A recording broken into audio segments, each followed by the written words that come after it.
We don't have time to complain about nothing whatsoever, so we got what we got. We are here, focused on what we need to do, how to prepare in the best possible way, and to do the job, represent the country in the best possible way. So that's what we are focused on at the moment. When I look back, when we started 4.5 years ago, and everything what happened in the meantime, I'm amazed how much we have done, to be honest.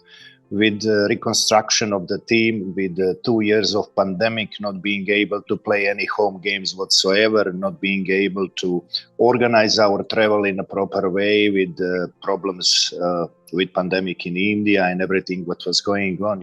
At the end, we survived everything. We fulfilled all our goals.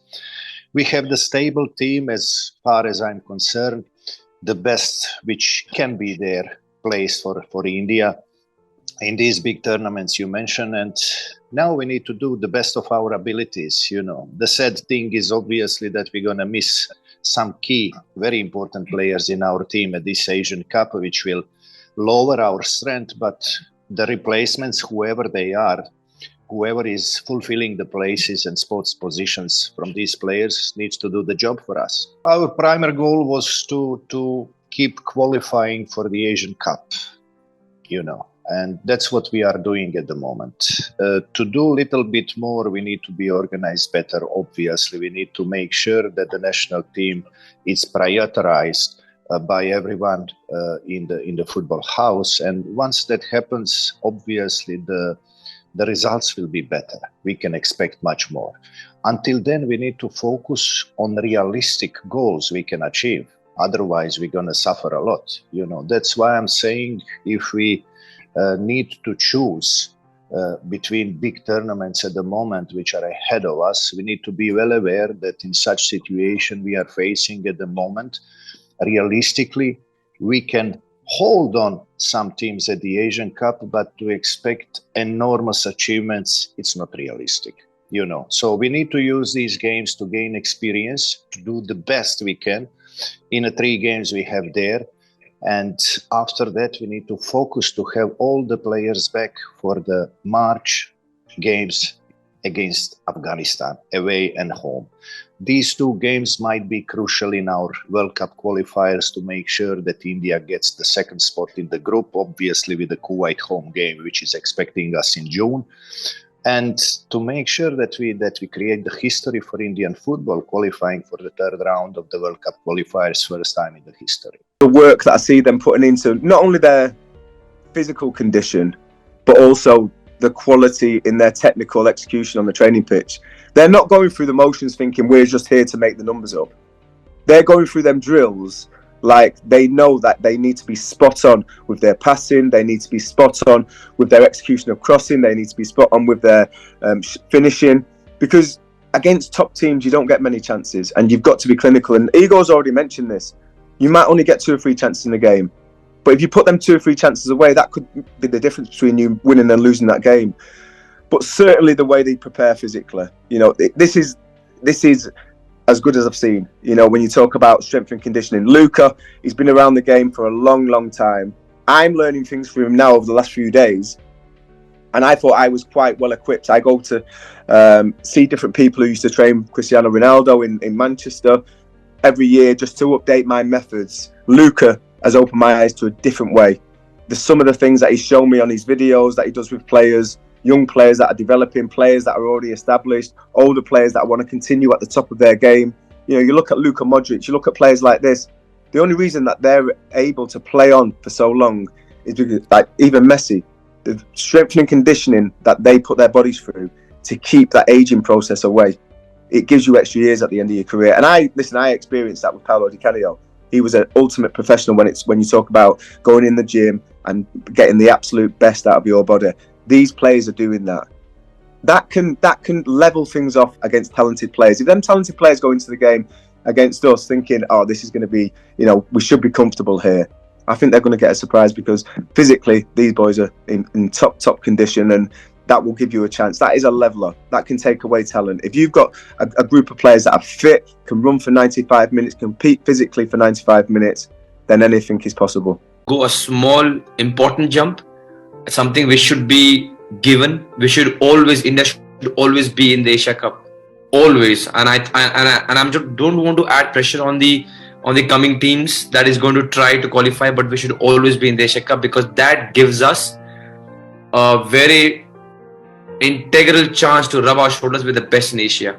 So now when we play Uzbekistan, Australia, who I think are in the top 8 of Asia, and also Syria, who are knocking the doors of being in the first 10, we will get a good reminder as to exactly how much we have improved. So it is very important for us to keep qualifying for Asia Cup, so that we can attract to play against better opponents. The more better opponents we play, the more we will know exactly where we are, how much we have to improve. It is as simple as that. We can keep training, we can keep playing at our levels, but if we don't jump, we will never know. I think it's always good to test ourselves against better opponents. Otherwise, you won't know where you stand. And I think for players as well, if you do really well against very good teams, that sets a benchmark and sets a standard that we need to meet every time we play, no matter who's the opponent, be it Australia or be it Bangladesh. And I think it also will help us teach a lot of game management. Obviously, we know that teams like Australia, Uzbekistan, even Qatar, how good they are individually as well. And in those moments, in those games, we need to learn how to manage it and make it difficult for superior opponents, and not just sit back and make it easy for teams to, hurt us. I think for me personally, it's very important to not get carried away and think that, oh, I'm a senior player and I'm, first choice or this and that.